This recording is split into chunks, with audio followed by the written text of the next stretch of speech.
الحمد لله رب العالمين الرحمن الرحيم مالك يوم الدين إياك نعبد وإياك نستعين اهدنا الصراط المستقيم صراط الذين أنعمت عليهم غير المغضوب عليهم ولا الضالين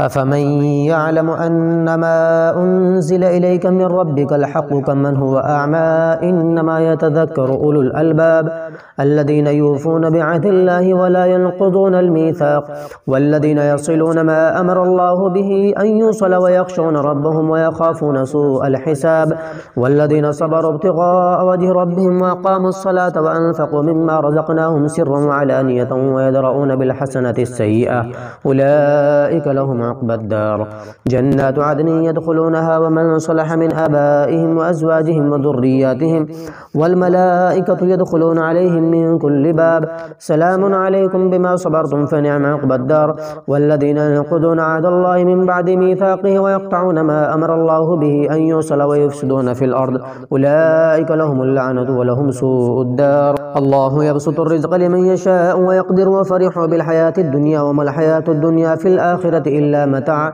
ويقول الذين كفروا لولا أنزل عليه آية من ربه قل إن الله يضل من يشاء ويهدي إليه من أناب الذين آمنوا وتطمئن قلوبهم بذكر الله ألا بذكر الله تطمئن القلوب الذين آمنوا وعملوا الصالحات طوبى لهم وحسن مآب كذلك أرسلناك في أمة قد خلت من قبلها لتتلو عليهم الذي أوحينا إليك وهم يكفرون بالرحمن قل هو ربي لا إله إلا هو عليه توكلت وإليه متاب ولو أن قرآنا صيرت به الجبال أو قطعت به الأرض وكلم به الموتى بل لله الأمر جميعا أفلم ييأس الذين آمنوا أن لو يشاء الله لهدى الناس جميعا ولا يزال الذين كفروا تصيبهم بما صنعوا قارعة أو تحل قريبا من دارهم حتى يأتي وعد الله إن الله لا يخلف الميعاد ولقد استهزئ برسل من قبلك فأمليت للذين كفروا ثم أخذتهم فكيف كان عقاب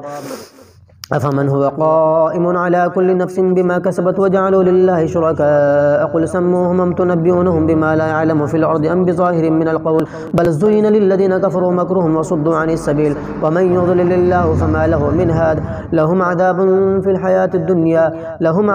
في الحياة الدنيا والعذاب الآخرة أشق وما لهم من الله من واق مثل الجنة التي وعد المتقون تجري من تحتها الأنهار أكلها دائم وظلها تلك عقبى الذين اتقوا وعقبى الكافرين النار والذين آتيناهم الكتاب يفرحون بما أنزل إليك ومن الأحزاب من ينكر بعضه قل إنما أمرت أن أعبد الله ولا أشرك به إليه أدعو إليه مآب وكذلك أنزلناه حكما عربيا ولئن اتبعت أهواءهم بعدما جاءك من العلم ما لك من الله من ولي ولا واق ولقد أرسلنا رسلا من قبلك وجعلنا لهم أزواجا وذرية وما كان لرسول أن يأتي بآيات إلا بإذن الله لكل أجل كتاب يمحو الله ما يشاء ويثبت وعنده أم الكتاب وإما نرينك بعض الذين نعدهم أو نتوفينك فإنما عليك البلاغ وعلينا الحساب أولم يروا أننا نأتي الأرض ننقصها من أطرافها والله يحكم لا معقب لحكمه وهو سريع الحساب وقد مكر الذين من قبلهم فلله المكر جميعا يعلم ما تكسب كل نفس وسيعلم الكفار لمن عقب الدار ويقول الذين كفروا لست مرسلا قل كفى بالله شهيدا بيني وبينكم ومن عنده علم الكتاب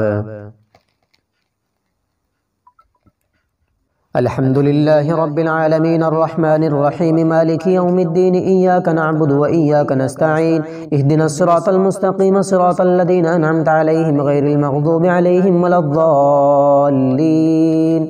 بسم الله الرحمن الرحيم ألف لام را كتاب أنزلناه إليك لتخرج الناس من الظلمات إلى النور بإذن ربهم إلى صراط العزيز الحميد الله الذي له ما في السماوات وما في الأرض وويل للكافرين من عذاب شديد الذين يستحبون الحياة الدنيا على الآخرة ويصدون عن سبيل الله ويبغونها عوجا أولئك في ضلال بعيد وما أرسلنا من رسول إلا بلسان قومه ليبين لهم فيضل الله من يشاء ويهدي من يشاء وهو العزيز الحكيم ولقد أرسلنا موسى بآياتنا أن أخرج قومك من الظلمات إلى النور وذكرهم بأيام الله إن في ذلك الآيات لكل صبار شكور وإذ قال موسى لقومه اذكروا نعمة الله عليكم إذا جاءكم من آل فرعون يسومونكم سوء العذاب ويذبحون أبناءكم ويستحيون نساءكم وفي ذلكم بلاء من ربكم عظيم وإذ تأذن ربكم لئن شكرتم لأزيدنكم ولئن كفرتم إن عذابي لشديد. وقال موسى إن تكفروا أنتم ومن في الأرض جميعا فإن الله لغني حميد. ألم يأتكم نبأ الذين من قبلكم قوم نوح وعاد وثمود والذين من بعدهم لا يعلمهم إلا الله جاءتهم رسلهم بالبينات فردوا أيديهم في أفواههم وقالوا إنا كفرنا بما أرسلتم به وإنا لفي شك مما تدعوننا إليه مريب. قالت رسلهم أفي الله شك فاتر السماوات والأرض يدعوكم ليغفر لكم من ذنوبكم ويؤخركم إلى أجل مسمى. قالوا إن أنتم إلا بشر مثلنا تريدون أن تصدونا عما كان يعبد آباؤنا فأتونا بسلطان مبين. قالت لهم رسلهم إن نحن إلا بشر مثلكم ولكن الله يمن على من يشاء من عباده وما كان لنا أن نأتيكم بسلطان إلا بإذن الله وعلى الله فليتوكل المؤمنون. وما لنا ألا نتوكل على الله وقد هدانا سبلنا ولنصبرن على ما آذيتمونا وعلى الله فليتوكل المتوكلون.